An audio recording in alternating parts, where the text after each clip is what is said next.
اعوذ باللہ من الشیطان الرجیم، بسم اللہ الرحمن الرحیم۔ آج کی ہماری ویڈیو ہونے والی ہے اللہ تعالیٰ کی کتابوں پر۔ اگر آپ ہمارے چینل پر نئے ہیں تو چینل کو سبسکرائب کر دیں اور ویڈیو کو لائک کر دیں۔ تو آئیے پڑھتے ہیں۔ سوال نمبر 1 ہے کہ تورات، زبور اور انجیل کا آسمانی کتابیں ہونا کیسے معلوم ہوا؟ تو اس کا جواب ہے ہمارے پاس کہ ان تینوں کتابوں کا آسمانی کتابیں ہونا قرآن مجید سے ثابت ہوا ہے۔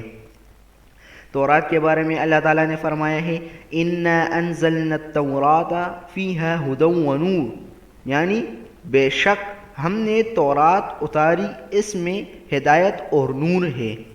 زبور کے بارے میں فرمایا وَآتَيْنَا دَاوُودَ زَبُورًا، یعنی ہم نے داؤد کو زبور دی۔ انجیل کے بارے میں فرمایا وَقَفَّيْنَا بِعِيسَى ابْنِ مَرْيَمَ وَآتَيْنَاهُ الْإِنجِيلَ، یعنی ہم نے عیسیٰ بن مریم کو بھیجا اور انہیں انجیل دی۔ بس مسلمانوں کو قرآن مجید کے ذریعے سے ان تینوں کتابوں کا آسمانی کتابیں ہونا معلوم ہوا۔ سوال، اگر کوئی شخص تورات، زبور، انجیل کو خدا کی کتابیں نہ مانے تو وہ کیسا ہے؟ تو جواب ہے کہ ایسا شخص کافر ہے، کیونکہ ان کتابوں کا خدا کی کتابیں ہونا قرآن مجید سے ثابت ہوا ہے۔ تو جو شخص ان کو خدا کی کتابیں نہیں مانتا وہ قرآن کی باتیں نہیں مانتا، اگر جو قرآن کی باتیں نہیں مانتا تو وہ کافر ہے۔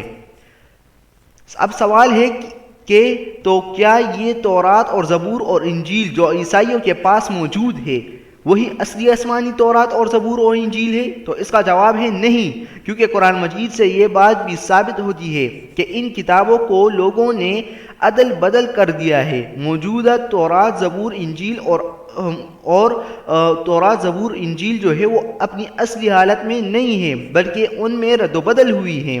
اس لیے ان موجودہ تینوں کتابوں کے متعلق یہ یقین نہیں رکھنا چاہیے کہ یہ اپنی اصلی آسمانی کتابیں ہیں۔ سوال اب یہ ہے کہ یہ کیسے معلوم ہوا کہ بعض پیغمبروں پر صحیفے اترے تھے؟ قرآن مجید سے ثابت ہے کہ بعض پیغمبروں پر صحیفے نازل ہوئے تھے۔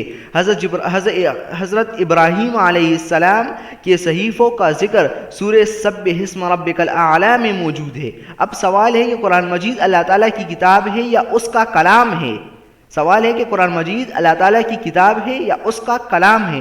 تو جواب ہے کہ قرآن مجید اللہ تعالیٰ کی کتاب بھی ہے اور اللہ تعالیٰ کا کلام بھی ہے۔ قرآن مجید میں اس کو کتاب اللہ بھی فرمایا گیا ہے اور کلام اللہ بھی فرمایا گیا ہے۔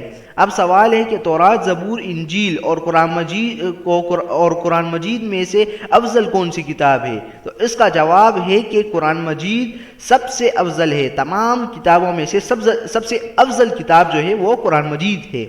سوال ہے کہ قرآن مجید کو پہلی کتابوں پر کیا فضیلت ہے؟ تو بہت سی فضیلتیں ہیں، جن میں سے چند فضیلتیں یہ ہیں۔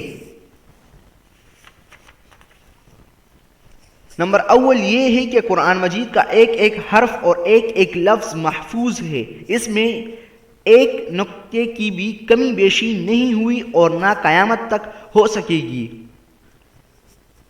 دوسری یہ کہ قرآن مجید کی نظم یعنی کہ ایسی اونچے درجے کی عبارت ہے کہ قرآن مجید کی چھوٹی سی چھوٹی صورت کے مثل بھی کوئی شخص نہیں بنا سکتا۔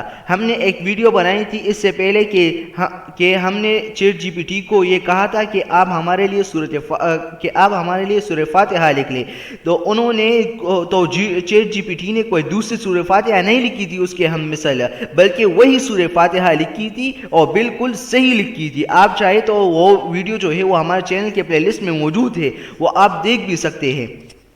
تیسری یہ کہ قرآن مجید آخری شریعت کے احکام لایا ہے، اس لیے اس کے بہت سے احکام نے پہلی کتابوں کے حکموں کو منسوخ کر دیا ہے۔ چوتھی یہ کہ پہلی کتابیں ایک دفعہ ہی اکٹھی نازل ہوئی اور قرآن مجید 23